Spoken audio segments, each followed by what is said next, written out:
Today, we are going to dig into a topic that I think is going to be of high interest to any of you who are looking to build your business with your book, are maybe newer to the idea, are maybe new entrepreneurs. Maybe you're trying to find ways to both expand your business and write a book and do all of these fun things to get yourself in front of your audience. This is the Women in Publishing Summit. I'm your host, Alexa Bigwharf, and I hope that you have been enjoying many, many wonderful interviews with all of our incredible guests. But if this is your first time, welcome. I am very thrilled to have you here, and know that you are going to get so much goodness from all of these women and the information that they are bringing. Okay, so right now, the person that we are interviewing, the lovely lady that we are interviewing on this topic, a book and a business in 0 to 4 months, the mindset and work habit required to launch a book and a business rapidly on a tight budget, is a woman who knows a lot about budgeting and saving money. Shelly is the founder and author of Dinner for $1, where she explains how she feeds her family on a simple, allergy-friendly, whole food diet with loads of fruits and veggies for $1 per person per meal. Okay, so even if you don't care about building your business quickly on a low budget, you're probably going to care about her book, because that's a challenge to do with crappy food, let alone with good some food. So Shelly is a wife and mother of 4. When her son was diagnosed 10 years ago with several food allergies, she felt completely overwhelmed, as we do, believing the myth that she had to spend a fortune on food and all day in the kitchen to feed her family safe whole foods. She couldn't find anything on the market that taught her how to eat a simple, allergy-friendly, whole food, veggie-forward diet on a tight budget. So she created her own system, because this is what women do best. We create solutions to problems, and I love it. Then she took this solution and turned it into a book, which I had the pleasure of helping her do. Yes, it was a lot of fun. I was just telling her before we started recording, I was like, I don't think I've ever seen anybody attack the publishing world with so much gusto as you do. It's been exciting and fun. And she has a lot to share with our audience. So thank you, Shelly, so much for agreeing to come on and share all of that knowledge. Yeah, I'm excited to be here. I've never spoken on my journey of how I built my business and how I wrote my book. So I'm excited to share some of the things that I did along the way. Okay, so so you talk about like a 10-year development of these ideas and things, but really you were kind of working on some things, but then it all came together in a very, very short period. You say that you wrote the book and launched your company in 4 months. You were doing a kitchen remodel. You were wrangling your 4 children, which the youngest is 5. So we're not talking about like 4 kids that are grown and flown. We're, and just all the things happening. Both you and your husband work from home, correct? And are self-employed. So yeah. So tell us about it. I'm like, whoa. Well, it was wild. It is wild. I'm working hard. But I am having more fun than I've ever had in my entire life. It has been the most intense, exhilarating, exciting journey. And work has felt like joy. So that has made it, I think that has catapulted some of my efforts, because the energy that I feel is just moving everything forward so quickly. Absolutely. So you were already kind of like, you had this system that you were implementing in your own life that became the basis of your book. Were you already sharing that content with people and then decided, okay, I have something worthy of a book? Or how did, explain how it all came together? Right. So I never intended on sharing my system with anyone. So like you said, I built it out of necessity. We had a need. We had an autoimmune disease. We had food allergies. We had a tight budget. I had to figure out how to make that work. I couldn't find anything out there, so I built it myself, and then I did it for years. When my youngest entered kindergarten, so my oldest is now 18. When I started the business, she was 17. So I had kids aged 5 to 17 in my home, all in school. So when my youngest entered kindergarten, I finally had some mental space available in my mind. And my husband and I are long-term business owners, but I've always been the stay-at-home parent and homeschooling 2 to 4 children, depending on the seasons. And I've always had a non-school aged child for like 17 years. Right. And so when my youngest made it to kindergarten, the first semester she was in kindergarten, I think I watched Netflix like every day for like 17 hours a day or something. Like I was recovering Right. from parenthood, chronic parenthood. And then in the second half of the year, I was like, oh, I'm ready to launch something. Like I'm an ambitious person. I have my master's in counseling. I had never planned on having children. And that's a whole nother story. And I had planned on writing books and traveling the world and, you know, being really an ambitious career woman. Mm-hmm. And then our family plans evolved and we agreed one parent should be home, and it made the most sense for me to do that. And so when my youngest entered kindergarten, I was like, all of a sudden I could feel my ambition and that just passion inside of me growing. And I looked at my husband, I said, I'm ready to do something. I need to do something outside our home. And I didn't know what it would be. I never intended on it being Dinner for $1, but for about a month, I carried around a notebook everywhere I went, writing down every idea I had for how I could be ambitious in this phase 2 of my life. And to make a very long story short, I just kept writing and writing. I couldn't get a job because we're allergic to jobs in our house. We're business minded people. Right. Multi-generation business owners. No one has a job anywhere in our family. Oh, wow. So I knew I would write. I knew I would start my own business. And people have asked me for years how I feed my family on the budget that I do with the diet that I do. And I've just shared that just girlfriend to girlfriend, never intending to turn it into a system. And as I was testing out my ideas in different female entrepreneur groups over that month, it just continued to be the most culturally relevant idea. I think the idea of having whole food, veggie forward, allergy friendly, frugal, and simple.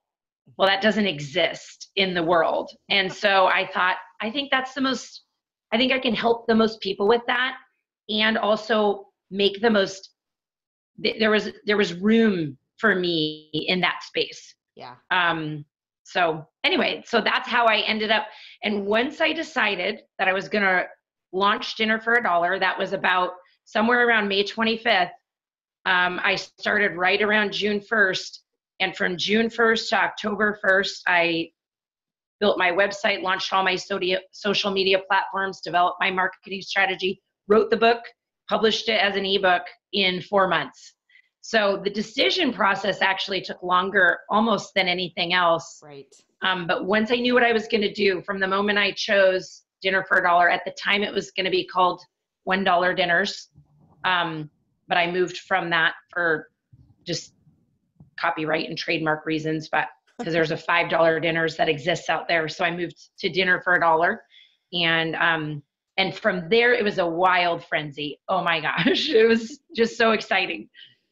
Well, okay. So, I mean, I don't even know where to start with the questions because there's so much running through my mind here. I mean, there's so many things happening. Like, this is why I love having a conference for women, because I'm sitting here thinking how practical it is as a mom, like how overwhelmed I get with meal planning, which just sounds silly. Like, I feel like there's something wrong with me that I need to turn in my mom card because I don't know how to meal plan. Yeah. And we also have food allergies, and how much of a struggle it has been whenever I've implemented change to my diet, like how much I feel like we're spending on food. And one thing, just to talk about your book and your program, is since I have intimate knowledge of your book, having been a part of it, like how simple it really is. So I just wanted to commend you on an author as that really has nothing to do with what we're talking about. But yeah, well, thank you. That means a lot. Yeah, just to say it's really nice. It's really well put together. It's really thought out, and so simple. So where I want to dig into it then is that, like, this is kind of the dream that we all kind of imagine when we're writing these self-help books or these books that we know are going to help people implement new plans and programs and change their lives. But we start down these journeys and they're either very, like for me, I was all over the place. I had 1,000,001 ideas. So I would say the first thing I'm going to say is that good for you for taking the time to really decide what that one thing was going to be and then Yeah. going for it. Because Yeah. if you're like me, where you have, okay, do I want to do this? Do I want to run this group? Do I want to be a parenting blogger? Do I want to be a person helping people publish their books? Do I want, and I was very, very segmented for a very long time. And what you did in 4 months has taken me 7 years to get to. So, kudos to you. Well, you're a little deeper than I am. Everything that I know is pretty shallow at this point. But well, let's talk about like the steps that you took. You said Yeah. originally you launched the ebook. So I know a lot of people were saying we're talking on the tight budget, and it can be really daunting when you start looking for the help to put these things together. I mean, especially if you're doing a book that has graphics and charts, and you need all the things that you need to publish well. You need to know and understand that there's a difference between an ebook format and a print format. That there's, anyway, as you go through all of these things that you have to know and understand, like the price tag starts also chunking up on things that you need help from. So what were the steps that you took to keep it within your budget and to get you to a place where did you get, I guess, and this is another question, a separate question, were you able to get to a point where you were making some money from your ebook as you started funding your print book?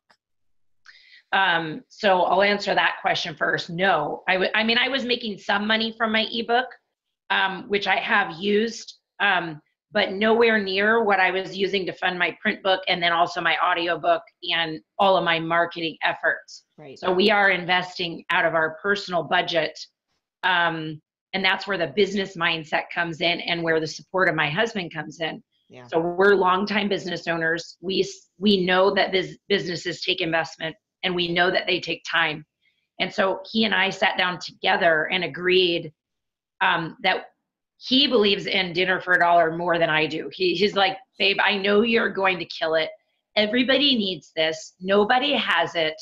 This is $1 million idea. Go for it. So we are cinching things down at home. He's working extra hours and we're cash flowing my business out of our personal budget, which is a sacrifice. Yes. And I could not have done what I did in the 4 months without him agreeing together that we would push for this all the way. Together, we're pushing for it all the way. He's picking up extra slack around the house, running my errands, doing extra stuff, and working extra hours and doing without.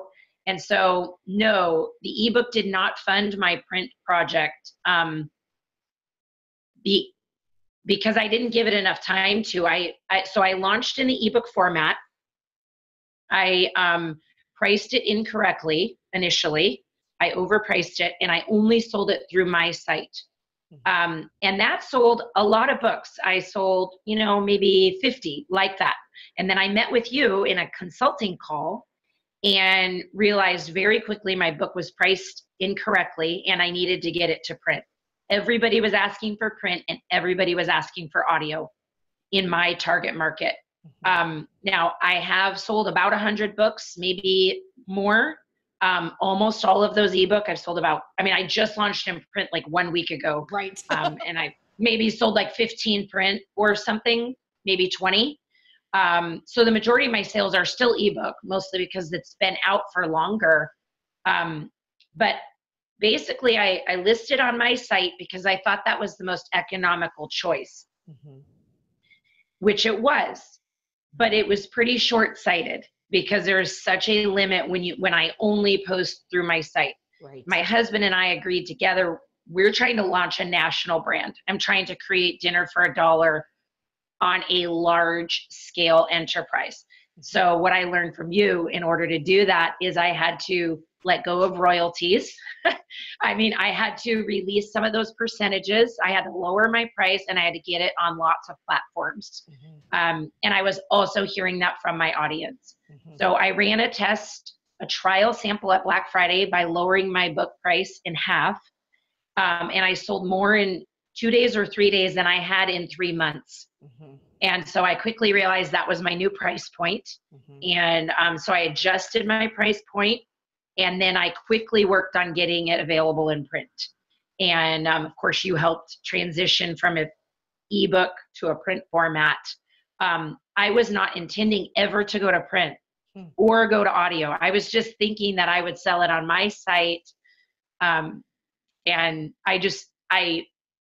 as I'm learning and evolving and adapting, I'm realizing what works and what doesn't. And I just try to I don't consider any of it failure. I just consider it learning. Like I'm guessing forward. That's how I'm working. I'm guessing and asking and learning and growing and then making changes. So a couple of things I want to point out. First, I love the fact that you are so open and honest about your journey, because for me, I think one of the ways that I've started to transition in how I talk to people and share with people is based on realistic expectations. And I think it's great to have someone in the trenches right now who is just going through this, who is in there doing it, to share that it does take investment. It does take time. It does take a lot of work. It does take all of these things. And if those things scare you, then maybe you should reconsider whether this is something that you want to do, because it will be a huge investment of time, money, energy. And I love that your husband is so supportive. That's a huge thing, that the other people who are going to be impacted in your life have to be on board if you're going to go gung-ho. If you're going to go gung-ho, if he hadn't been quite as supportive, I could have slowed everything way down. I could have backed the money investment way down, waited for my ebook to fund my print. I could have learned some more skills and done more on my own and hired out less. But he and I agreed together that we wanted this to rapid fire. And so with that rapid fire involves a greater investment of time, money, and energy. Absolutely. So that's I could have done it cheaper and with less family sacrifice if we had been willing to go slower. That's true. But we didn't want to. So So it boils down to your goals of what you're trying to achieve. And part of your goals should always be your timeline. And you were at an advantage because you do your system so well and had the knowledge right in there that you were able to write fairly quickly and get your stuff out there fairly quickly. I want to shift. We're going to come back to talk about the print process and things you learned, marketing things you learned, and audiobook. I want to make sure that we really talk about the audiobook, because that's of interest to a lot of people. And you just literally finished yesterday your audiobook. I did. But before we do that, I want to talk a little bit about the importance of growing the community. I mean, you've mentioned your community several times, which I think is so important. You knew what they wanted from you. You knew what format, and you were able to gather information on pricing and norms in your community. But how, for people who are very new and very just getting started and don't have a community, what were some things that you started to do to have that community? Wow. Well, I learned from you before I knew you. I printed off your PDF about like what to do if you want to publish an ebook or something. I don't even remember the title. You probably know what one I'm talking about. It's funny, when I was going through my notes, I didn't know it was from you. After I had booked our consult, like after I was about a month or two in and sales weren't what I wanted, I booked a consult with you to figure out what my problem was. And I went back to my notes and found that I had printed your thing. And I remember that your number one thing was grow an audience. The number one thing you have to do if you are going to author a book and you want to make money is you have to grow an audience, because if people don't know you're there, it doesn't matter how good your book is. Now, I had beta tested my book. I knew it was good. My beta readers were saving $250 to $600 a month on their groceries. Now that's nuts. That's nuts. By going through my book. I I wanted 10 beta testers. I ended up with about 6. 3 of those 6 did the entire program letter for letter. And those 3 are the ones that saved $250 to $600 a month. The other 3 who just sort of did my book showed some savings, but nothing like that. But they didn't even complete it. So I knew my book was good. Mm-hmm. So when my book wasn't selling, I knew that I needed to make changes. And that's when I reached out to you, reached out to my audience, figured out what the problems were. Mm-hmm. But growing an audience, I am so grateful. There are so many amazing things that happen along my journey. And I look back and I think if that hadn't happened when it did, I wouldn't be where I am right now. Mm-hmm. And one of those things was I took a marketing course from the gal who is now my social media manager. Her name is Angela Marie. Mm-hmm. And it's a 6-hour marketing course, and it is no bells and whistles. It's literally her voice for 6 hours. Training, it's broken into maybe 6 chapters, or I don't even really remember. Because I'm ferocious about building and launching this business, I took that course over the course of about 4 days. At the beginning of the course, I didn't even know what SEO was. Mm-hmm. I had never been on Instagram or Pinterest personally, never been on LinkedIn, never been on any of it. Only Facebook. I used that as a consumer. I didn't know what a marketing plan was. I didn't know what a niche was. I didn't even know how to say niche. I didn't know how to determine a target market. I didn't know any of that.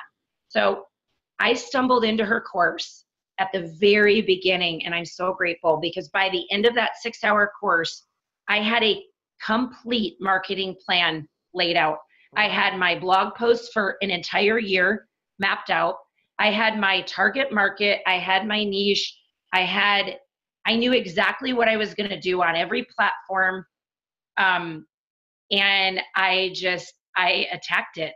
I followed her system, and it was genius. And I'm so glad she sells the course for $49, which I tell her every time I talk to her, you need to sell that for like way more. At the time, she had it clearance for like $19. And after I listened to 1 hour, I messaged her and I said, go onto your site and raise your price right now. This is like worth gold. And so anyway, once I started implementing the social media strategy, my audience grew really quickly. Now I do have a culturally relevant topic. Right. And I'm already an expert in my topic. Right. So I didn't need to take any time. From the time I started my business, I could have stood up and been a public speaker immediately. Right. I just didn't have anything. I didn't have a site or a following or any of those things. Right. So I didn't have to come up to speed with my topic. But I quickly realized that the amount of time it takes to build a social media platform and do all of the implementation of that on a regular basis was too much for me with the amount of time I had. So I ended up hiring her to partner with me. I do most of my Facebook work myself, and then she does all the rest for me. Mm-hmm. And my numbers grow. I mean, my email list is about 700 now, which is, I have a long way to go, but it's a great start. And I just want to, we launched October 1st. So right. November, December, January. Right. So 700 in 3 months. Yeah, it's phenomenal. I know people who have websites for years that don't have 15 people on their list, and not because they couldn't, because they don't know how to, or they're not taking right to do it.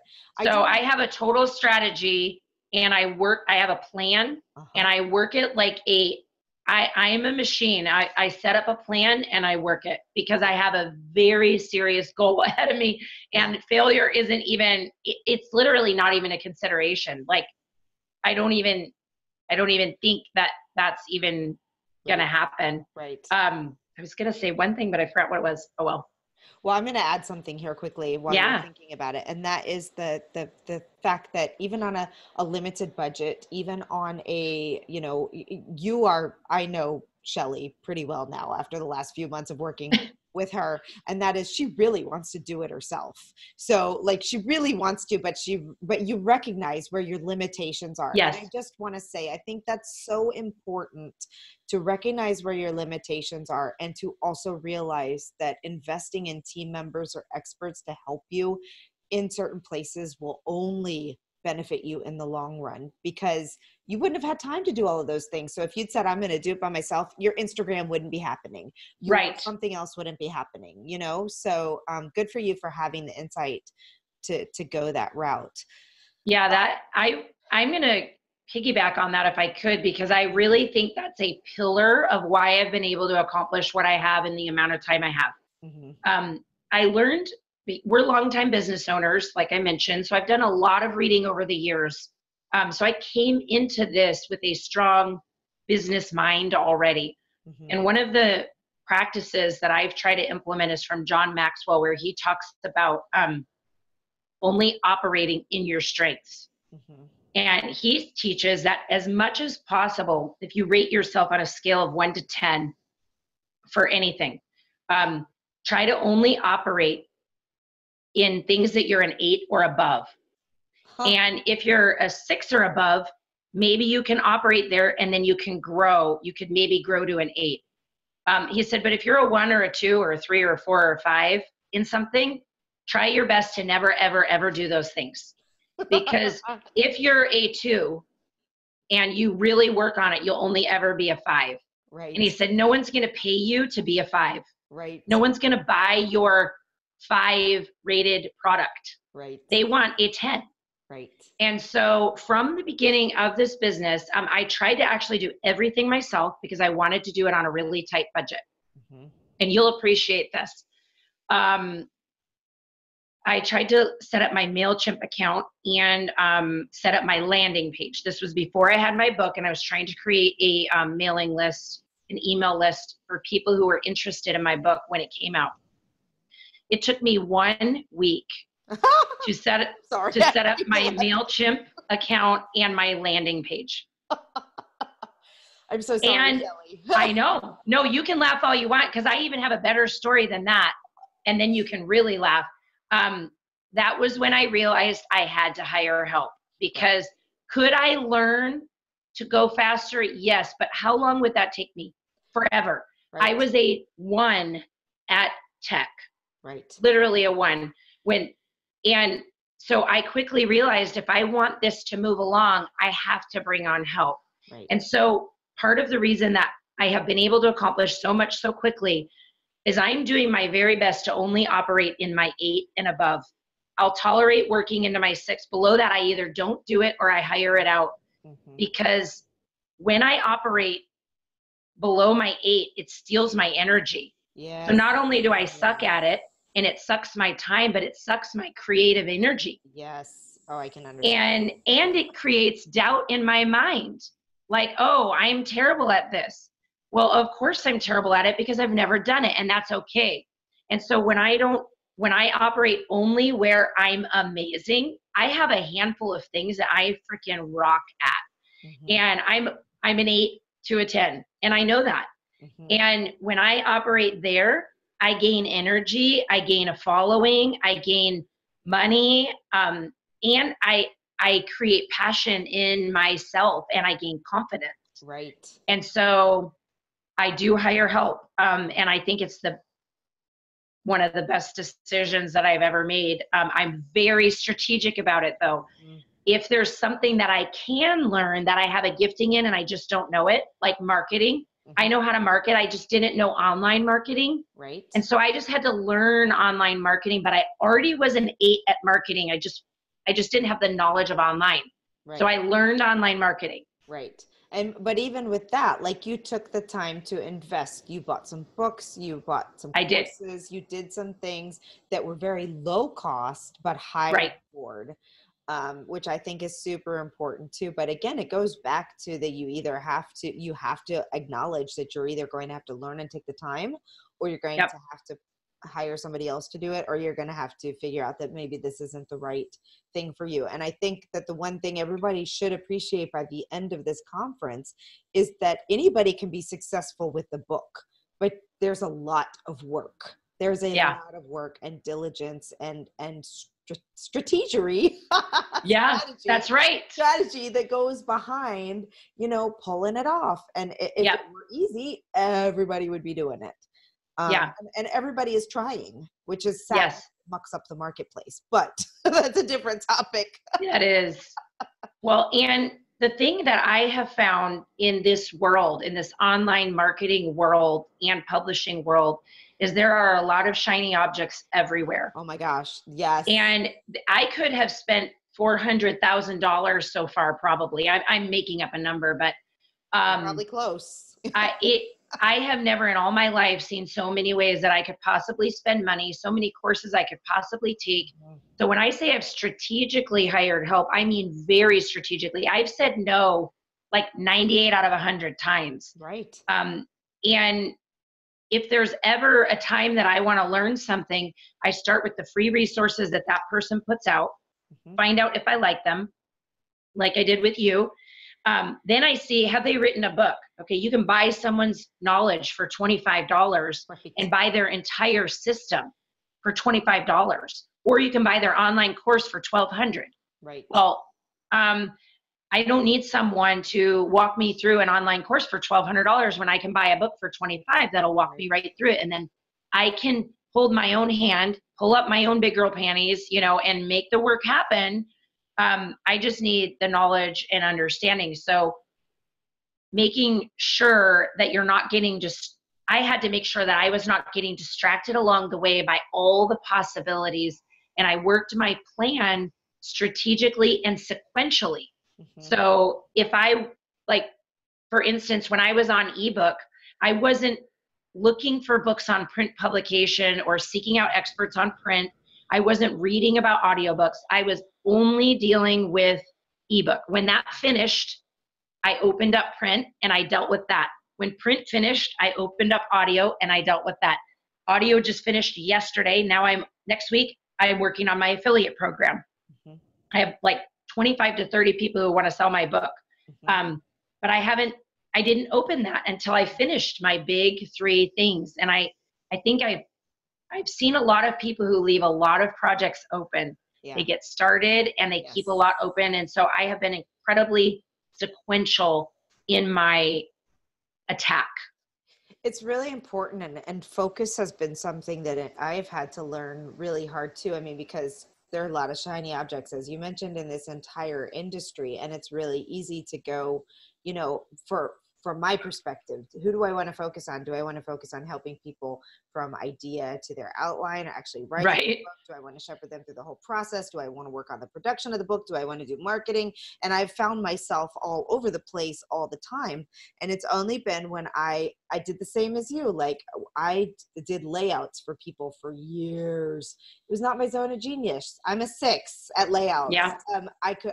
When I started, I worked really hard to get myself to an 8 or 9. Yeah. But I don't love it. I don't love it. Right. Now I have found people that are 8s and love it.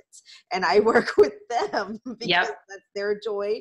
They bring me joy. It frees up so much space. So the same as, it's just, I'm just piggybacking on exactly what you just said to drive home the point that focus is so important. Getting the one thing right. And the reason this is applicable to our audience is that we get so excited about our message that we just want to throw it all out there and right away. And for some people, it works to do it that way. For some, different strokes for different folks. And stuff. But, and there's things that you can pair together, like the ebook and the print are not so difficult to pair together. Right. And sometimes it's harder to go from ebook to print once you're. Yeah. So I should have definitely made a caveat. I'm not giving anyone advice here because I have an N of 1 and Alexa has an N of like 45,000. So, I'm just definitely sharing how I had to operate because I have a limited amount of hours because I'm still doing morning drop off for kids. Yep. I'm still homeschooling 2 kids. And then I have afternoon pickup. So my work day is 5 hours, 5 days a week. So I have a 25-hour work week. So I can only focus on one, my maintenance, my social media, Yep. things that I'm putting out every week for my content marketing. And then I have time for about one big thing a week to work through. Right. So having a team is essential, but also right. having the right team and not going in a bunch of different directions just because that's what somebody else told you needed to do. Right. Necessarily, which we see a lot in the entrepreneur world in general, of like, oh, there's this tool and this tool is going to help you do this and this is going to help you do this and this course is going to, and you alluded to that with the $400,000. It's very easy to spend just an incredible amount. So yeah, I think knowing what your strengths and weaknesses are help with that, because like for me, my greatest strength coming in was my business mindset, probably. So I didn't have to hire a business coach because I already had a strong mind. I didn't need confidence. I didn't need someone to map out a strategy. I knew how to strategize. But if you read online, almost everybody will say the first thing you need to invest in is a business coach. And if I didn't know myself and know my strengths and weaknesses, I didn't need a business coach. I needed a VA who could navigate the computer. I'll tell you my funny story because this will give everybody hope.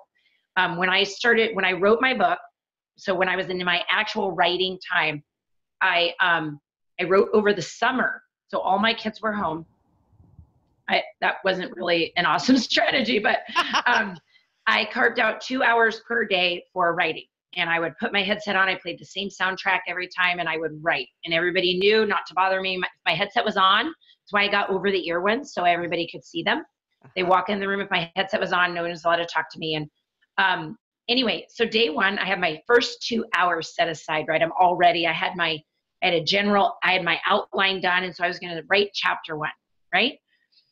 And I go to log on and I can't find Word on my computer. I spent my first 2 hours of writing looking for Word on my computer. This is how bad I was at computers. By the end of 2 hours, I'm like, I'm not calling my husband. By the end of 2 hours, I'm bawling. I'm thinking, I can't write a book if I can't even find Word. Like, I'm sobbing. So I call my husband. I'm like, I had to just humble myself. I'm like, dude, I don't think I can write the book. He's like, why? I'm like, I can't even find Word. And he goes, oh, we got an email last week that our subscription expired. You just need to hop on and renew it. And I literally, this fast, I dried my tears. I'm like, oh, well, I guess I can write the book then. I can't find Word. It just wasn't there. And that was when I had an inkling that I was really going to need some help because my computer skills, I have my master's. I got my master's without a computer. And then I've been a homeschool, stay-at-home mom. I use the computer, but not for business. Right. And so for me, investing in a VA was a much better thing than a mindset coach because I already had a strong mindset. So knowing where you need the help is super critical if you're going to hire help. Yeah. Okay, so let's before we wrap this up, because there's so many more things. You've provided some really great points for people who are in the process getting going, maybe feeling a little downtrodden, maybe feeling like but I do want to talk quickly again, just to come back to it. So you made the investment to go forward with audiobooks, and this is something that a lot of people are debating. There's a lot of talk about whether or not, because it can be very expensive. We've got Diane Lasek of Listen Up Audio they're one of our sponsors this time. And, it's a big investment. It is. But it can be a fantastic investment. So why did you decide to make the audio part of your strategy, especially this early on, where you could have said, let's make some money and then we'll go to the next step? Well, and we did strongly consider that. We strongly considered waiting for the ebook and the print and my marketing to develop further. In hindsight, I wish I would have known your advice about marketing before your book. So October 1 is when I launched. I launched my website, my marketing plan, and my book in the same day. So I had a following of 0 when I started, literally. So that's not an ideal strategy. So by the time I was hearing from my audience that a large percentage were wanting it in audio. So my target market is moms with kids in school or younger. So moms with kids at home. So moms with kids at home, primarily a stay-at-home or work-at-home market, they want audio to listen to while they're, running kids to soccer practice, while they're waiting in the car to pick up Susie from gymnastics, while they're in the carpool line, while they're folding laundry and washing dishes. That I was hearing that over and over. And so naively, I thought audio was like no big deal. I was like, oh, sure, I'll just record my book. I thought I'll record it in a week. It'll maybe take them 2 weeks to edit it. And then, a week to put it on my site, and I'll have an audiobook in about a month. So it's not like that, just in case anyone is wondering. There are ways to do it with no upfront costs. You can go through ACX, right? Am I getting that right? ACX? And you can choose to profit share. So you put $0 down and they fund you, and then they, take part of your royalties. The royalties on audiobook are very low already, lower than any other platform. So my husband and I looked at that and we said, we're not interested in splitting that low royalty rate further. So we decided to invest in it upfront. I've read the average cost of recording to audio is about $3,000. Right. I don't know if that's accurate. I read it in really good sources, so it's probably accurate. I'm going to spend about $1,000 on mine. We have local friends who have a production company, and they own professional equipment. So they rented me that equipment for a reasonable rate. $50 an hour was my studio rate. It was not a soundproof room, but it was a sound controlled environment. And then I used an intern to do the recording with me. So paid her $20 an hour. And then she edited the whole entire program at $20 an hour. Wow. So she's in production school. So she has a lot of skills already, but she had never done an audio book. So the turnaround time was much longer for me than normal because she was learning as she was going. Right. And then she's in college. Her dad are the friends of ours. He is going to do the final project and make sure that it's meets all of the standards, because if you do record to audio and you want to sell anywhere other than your own site, you have to meet some pretty strict requirements, and you can find those on the ACX site. They list them for you. I don't even understand them. It's literally another language, but there's an entire page of requirements. So if you choose to go the audio route before you record, I would highly recommend you read those, make sure that wherever you're recording can fulfill those guidelines. Anyway, so my out-of-pocket will be about $1,000 by piecing it out and being willing for it to take a little bit longer. And then I've personally had to edit my audio. I think I just finished my 4th edit this week, and then I finished up some last-minute touches yesterday. I'll probably have to edit it one more time. It's been a really large time commitment. I did not understand that. I'm glad I didn't, because it might have kept me from doing it. And I really think it's a good business decision for me to do it. Yeah, I think so. And I think you're going to be able to sell the book widely once you get the network and audience. I think you understand that you still have a lot of growth and development to do on the platform, but now you have some extra tools to help you grow that as well. So right. And I'm actively growing my platform in a wide variety of ways: public speaking, networking, influencer marketing, affiliate, and then social media, content marketing. So I have a wide marketing plan, a wide strategic marketing plan to grow that audience. That is my primary job this year. So my job was to get it out in ebook, get it out in print, get it out in audio. And now I'm going to take a year and work my marketing plan, grow my brand and its awareness, so I can help more people and sell more books. Yeah, it's so awesome. I can't wait to follow up with you next year during the summit and see how it's all going and hear about all these sales and program results and clients and everything that's now built. Well, we have run out of time. I want to make sure Yes. you can tell people where to find you, where to find your book, and all that good stuff. Yeah. So my book is on Amazon.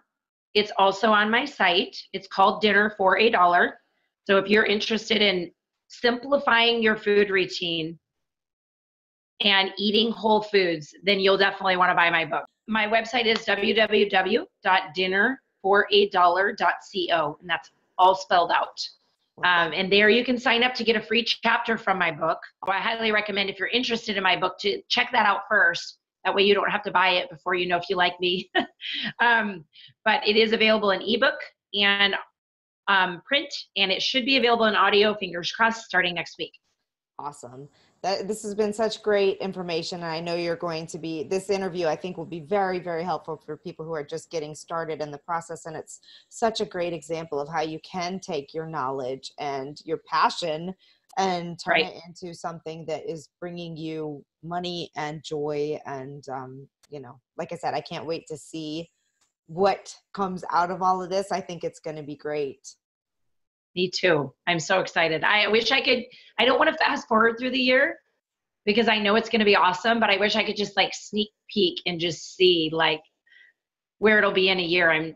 Because a year ago I was still zoning out on Netflix, recovering from 17 years of chronic parenting a year ago.